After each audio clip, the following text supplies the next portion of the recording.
Alors, bienvenue.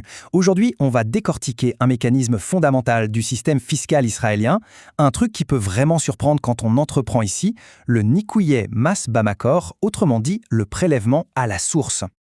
Ah, cette fameuse question. Si on est freelance ou qu'on dirige une entreprise en Israël, il y a de très grandes chances qu'on se la soit déjà posée. La réponse à cette énigme? Eh bien, elle se trouve entièrement dans ce système de prélèvement. Allez, c'est parti, on plonge direct dedans. C'est quoi, au juste, ce fameux prélèvement à la source? Et surtout, pourquoi est-ce que c'est si central dans le paysage financier du pays? En fait, l'idée est assez simple à saisir. Il faut s'imaginer que le client se transforme en une sorte de mini collecteur d'impôts pour l'État. Au lieu de régler 100% de la facture à son fournisseur, hop, il en garde une partie et ce montant, il l'envoie directement au fisc.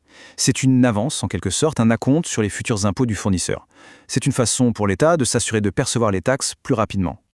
Et c'est là que ça devient intéressant, parce que ce système, il a vraiment deux visages. Il y a une voie pour les salariés et une autre, complètement différente, pour les indépendants et les sociétés. Ce sont deux mondes, deux logiques qui n'ont rien à voir. Bon, commençons par le plus simple, le cas que tout le monde, ou presque, connaît, celui du salarié.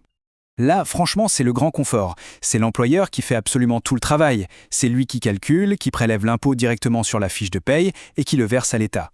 Pour l'employé, tout est transparent, c'est automatique, on n'a même pas besoin d'y penser. Ok, maintenant, attention, on change complètement de perspective. On bascule du côté des freelances et des entreprises. Et là, les règles du jeu ne sont plus les mêmes du tout. Les rôles sont complètement inversés. Et voilà le point de bascule. C'est l'entreprise cliente, celle qui paye la facture, qui doit endosser la casquette du percepteur. C'est elle qui devient responsable de prélever une part du montant pour le fisc, au nom de son fournisseur. C'est un transfert de responsabilité qui est énorme. Alors concrètement, comment ça se passe? Avant de régler la moindre facture, il y a une petite routine en 3 étapes à suivre. Et attention, ce n'est pas une suggestion, c'est une obligation légale. La toute première chose à faire, la plus importante, c'est de demander au fournisseur son Ishur. C'est le document clé, l'attestation officielle qui va indiquer le taux à appliquer. Bon, la théorie c'est bien, mais le concret c'est toujours mieux. Prenons 3 exemples, 3 situations qu'on rencontre tout le temps. Premier cas de figure, on a une facture de 10 000 shekels. L'Ishur du fournisseur indique un taux de retenue de 20%. Que fait le client? C'est simple, il verse 8 000 shekels au fournisseur et les 2 000 restants, hop, il les envoie directement au fisc. Cet argent, il n'est pas perdu pour le fournisseur, attention, il est simplement crédité sur son compte fiscal comme un acompte. Deuxième scénario, celui-là, c'est le rêve de beaucoup de fournisseurs. C'est l'attestation qui indique un taux de 0%. 0! Ça veut dire exonération totale. En gros, c'est le fisc qui dit « on a confiance en cette entreprise ». Du coup, le client peut verser 100% de la facture, sans aucune retenue, sans se poser de questions. Et enfin, troisième cas, une petite exception qui simplifie la vie pour les petits paiements.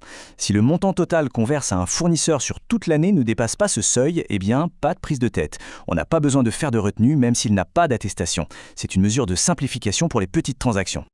Allez, on passe en mode FAQ rapide avec les questions essentielles que tout entrepreneur doit avoir en tête. La première question, la plus évidente, mais d'où il sort ce fameux pourcentage? Est-ce que c'est décidé un peu au hasard? Non, pas du tout. C'est l'administration fiscale et seulement elle qui fixe ce taux pour chaque entreprise de manière individuelle. Et le point super important, c'est que ce taux peut changer. La règle d'or absolue, c'est donc de toujours vérifier l'attestation à jour avant chaque paiement. Ok, question suivante. C'est le cas de figure un peu angoissant. Le fournisseur ne présente pas sa fameuse attestation. Qu'est-ce qu'on fait? La réponse, elle est simple, et elle fait mal. Sans attestation, c'est le taux par défaut qui s'applique. Et là, attention, ça pique. On parle d'un taux entre 30 et 45%. Le client n'a pas le choix. Il est légalement obligé de retenir cette somme énorme. Après, c'est au fournisseur de se débrouiller avec le fisc pour régulariser sa situation.